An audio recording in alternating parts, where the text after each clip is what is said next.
Hello, my name is Matt. Welcome to another episode of Unbearable 73. Once again, my friends, onto the breach. This week's Rings of Prime makes its abominable assaults against the law, and I shall stand against the darkness. Because as the professor himself states in the opening to Of Baron and Luthien, among the tales of sorrow and of ruin that come down to us from the darkness of those days, there are yet some in which amid weeping there is joy, and under the shadow of death, light that endures. Let's get right into it.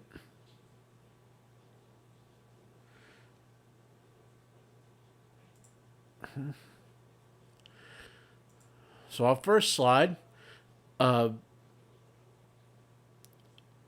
from when Meteor Man was doing the magic with the trees, and Vinyata. And we have more language shenanigans. Meteor Man is speaking Quenya here, even though the subtitles don't identify it as such. They do that in the show. I don't know if you've paid attention. They'll say when the elves are they're translating Quenya to you or Sindarin or whatever, they'll say the language that they're speaking, right? Well, no, they'll do it with Quenya, okay? If they want you to know what they're saying. But when they don't want you to know what they're saying, they'll say the language and then just give you the other language's words.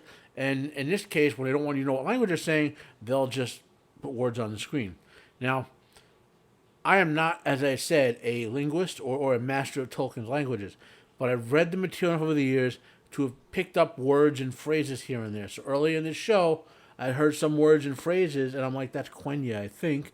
And so I watch all these episodes with subtitles now, not only for this reason, but in general, it's easier when you're doing your script and you're analyzing to have the subtitles on, okay? And so I made a particular point in my reviews, in my lore videos, to talk about this language shenanigans that are going on. So let's get to the specifics here. As I said, Meteor Man is speaking Quenya, though the subtitles don't identify as such. In the lore, the Ainur, when they need to speak amongst themselves, use a language called Valerian. The language of Valerian was almost incomprehensible to the elves. Furthermore, in canon, all the Ainur have the power to read anyone's mind and use telepathy to communicate if needed. It's part of the angelic power set that comes from Catholicism. And they had all the power to comprehend and speak any language of the mortals, again, angels. For those wondering why Gandalf struggled with the door on Moria, to Moria from the west, it was because he was deliberately limited, like all five of the Astari, by the failings of a mortal body, and including the memory, as one of the two limitations on his power. The other limitation was he was explicitly told you are there to guide and aid, not lead, and not exert your power over events. Okay, unless you encounter something like the Balrog. Meteor Man struggling to communicate so far makes no sense in terms of the lore. Okay, I'm not talking about the writing of the show. I'll talk about that in the video. Just the lore. Okay, if he's one of the Ainur, he should not have any. He should be able to read her like a book and know the language she's speaking. Okay, on the chanting issue, we do see multiple times the use of the will and use of song are the two main ways that beings of power like the Ainur and the angels exert. So that kind of fits that part of it. Okay, just not the language he's using. Next up. Celeborn was his name. Celeborn is not dead. In fact, before I go briefly over the Celeborn timeline, let me say what I think they're doing in this show, okay? And I will talk about that more in the review, but I want to give the brief version of my idea. In the lore, there are a couple of different versions of what Celeborn and Galadriel were doing in the Second Age, mostly in the Unfinished Tales. I think due to them not being able to conflict with existing material nor having the rights to the Silmarillion or Unfinished Tales, they're going to exploit one of those versions of events, okay? Even though they have rights to it, they can say they're not conflicting because there are multiple versions of events, is what I'm getting at. Galadriel and Celeborn, who have been rallying and organizing men, elves, and dwarves in the region, had to flee the region for a while. Galadriel went through Moria. Celeborn, who hated the dwarves, refused, and so they were separated with Celeborn hiding in a region. Okay? So now on to Celeborn's timeline. So this is Celeborn's timeline, overly simplified, for the Second and Third Age. Okay, he's not dead, but let's. Galadriel arrives in Doriath in First Age 32, along with her brother Finrod. Celeborn and Galadriel fall in love shortly after meeting, becoming betrothed almost immediately. Early in the Second Age, Celeborn and Galadriel lived in Lindon. Sensing that's in the early couple hundreds, like around 200-300 at Second Age. Sorry about that. Sensing evil stirring, Galadriel and Celeborn lead a group of elves from all the kindreds to Eriador. Okay, Eriador is the region, the elven region named by the elves, east of Lindon. The eastern part of Lindon contains most of Eriador. Okay. Their daughter Celebrian is born around Second Age 300. They wind up in a region in Second Age 750 or so, give or take, which Celebrimbor ruled from Ostinet Hill. Again, overly simplifying. I know other fans said there's versions of this, blah, blah, blah. I'm keeping it simple, okay? Around Second Age 1300, Celeborn is separated from Galadriel and Celebrian. Galadriel and Celebrian take passage to Moria to escape the conflict. Because against the dwarves, Celeborn refuses to pass through Moria and remains to help to lead the fight in the region against Sauron. This is known as the War of the Elves and Sauron. Okay, Celeborn and Elrond eventually escape to a dell where Rivendell is founded years later. After the War of the Elves and Sauron ends, Galadriel and Celebrian pass through Moria to reunite with Celeborn, even though I put Celebrimbor there. Okay. The rings were forged in the late 1500s in the Second Age. That's a couple hundred years after the end of the War of the Elves and Sauron. There's little mention of Galadriel or Celeborn until the end of the Third Age. Meaning, and Tolkien comments, they didn't do much after this. Okay? In Third Age 109, Celebrian marries Elrond. Near the end of the Third Age, Celeborn led the forces of Lothlorien in the War of the Ring.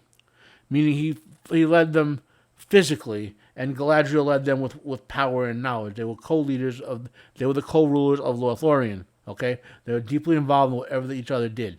Okay? Early in the Fourth Age, Galadriel departs for the Undying Lands with the other ring bearers. Celeborn remains for several more decades. He finally departs with Círdan the shipwright on the last ship from the Grey Havens. That's Celeborn's simplified story. Okay.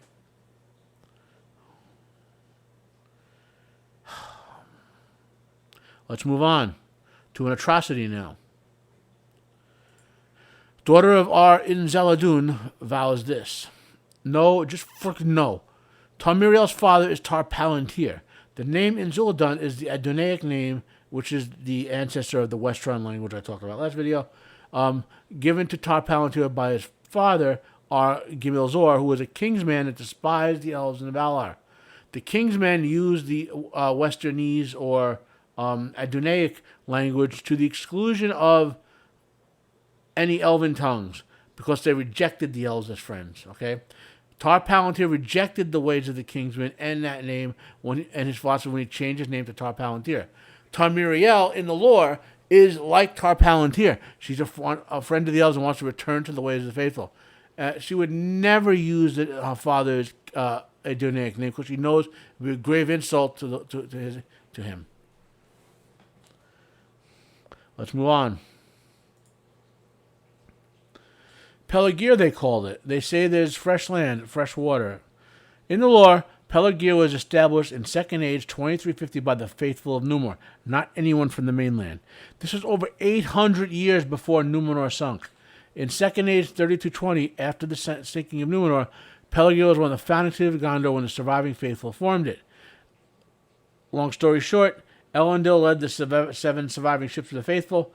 3 of them went further north and wound up on the coast, kind of where Lindon is, right? And the other 4 wound up in more south on the southeast coast and wound up kind of where Gondor is. By this time, the Elven kingdom had vastly declined. So, and given the presence of the Númenóreans, Elendil established the kingdom of Anor rather, and Isildur and Anarion established the kingdom of Gondor, with Elendil as the high king of both of all the Númenórean holds, so to speak. Okay. You'd probably know Pelargir best from in the books, not in the movie. Peter Jackson elected not to show this in the movie instead. But anyway, when Aragorn used the dead man of Dunharrow, the army of the dead, to break the siege on southern Gondor. Southern Gondor was under siege from the men of Umbar. Umbar is a nation that was established on the mainland by the king's men from Numenor, and it was their stronghold of power, okay, basically, especially after Numenor fell. And that's why the men of Umbar hate the men of Honor and Gondor, because of the king's man faithful breakdown, so to speak, okay?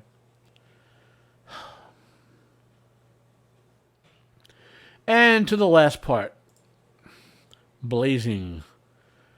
The Balrog of Moria, known as Durin's Bane, did not emerge from the depths of Moria until Third Age 1980, almost 2,000 years after the events of this show. I also want to point out an absurdity, particularly given the show is established for its own lore that Mithril raids with the light of the Silmarils. It's virtually indestructible, and the light never diminishes or fades. Okay, we know from the lore, which they can't change, that the light from the Silmarils burns and will ultimately destroy anyone evil short of Morgoth. Morgoth is the only evil being who can bear their touch or their light, and even though it hurts him and causes him pain, he just heals from it and ignores it because he has profound power and will. So, a Balrog surviving in that cavern for thousands of years, being irradiated by the lights of the Silmaril, what the hell were they thinking? Okay? This video is short and sweet. So that's it for this episode. The meat has been given, the shots have been shot, meds have been taken. It's all been for naught because the Rings of Prime rolls on downhill with nary even a cheap thrill. And silence at the end is not grace. Thanks for watching my video. Smash the like button if you liked it. Hit the dislike if you didn't. Comment down below if you have questions for me in general or about this video. Please share this video if you found it worthwhile. I'm Matt. This has been another episode of Unbearable 73. Have a nice day, and I am out of here.